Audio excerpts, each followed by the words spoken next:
మన నెట్లోకైతే చిన్న తాబేలు పిల్ల వచ్చింది. మనం 2 ఎకరాల కాడ పిల్ల వేసాం కదా! అదైతే ఈ రోజుతో 17 రోజులు నిండింది. 17 రోజులు. ఈ నిన్న నుంచే ఎక్కుతున్నాయి నెట్‌కి ఫుల్‌గా ఎక్కి నెట్‌లో మేత అవచేత్తన్నాయి. కాకపోతే అవచేత్తన్నాయి అనుకుంటున్నాను గానీ, ఈ తాబేళ్లయితే చాలా ఉన్నాయి చెరువులో. పెద్దయి కూడా కనపడుతున్నాయి. మళ్ళీ నెట్‌లో మేత తాబేలు తింటుందో, రొయ్యలు తింటుందో తెలీదు. నేను నిన్న నుంచి మేతలు తింటున్నాయి ఈళ్ళు అలవాటు పడిన ఈళ్ళ మేత అనుకున్నాను. కాతే ఇయి వచ్చి తాబేళ్ళు నెట్‌లో మేతేత్తాం కదా! చెక్ చేస్తాకి. తాబేలు గాని అలవాటు పడిందంటే నెట్‌లో మేత ముందు తినేసిద్దొచ్చి. మనమేమో రొయ్యలు తినేత్తన్నాయని చెప్పి ఇంకా మేతేత్తాం.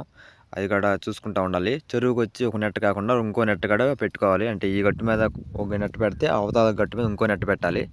అప్పుడు ఒక దాంట్లో తాబేలు తినేసినా ఇంకో తాబేలులో రొయ్యలు తింటున్నాయి అని తెలిసిద్ది. ఈ తాబేలయితే మనం ఎత్తుకెళ్ళి బయట కాళ్ళలో పడేద్దాం. మళ్ళీ ఇక్కడే పడేసినా మళ్ళీ ఇక్కడ చెరువులోనే ఉండిద్ది. మేతంతా తినేసిద్ది.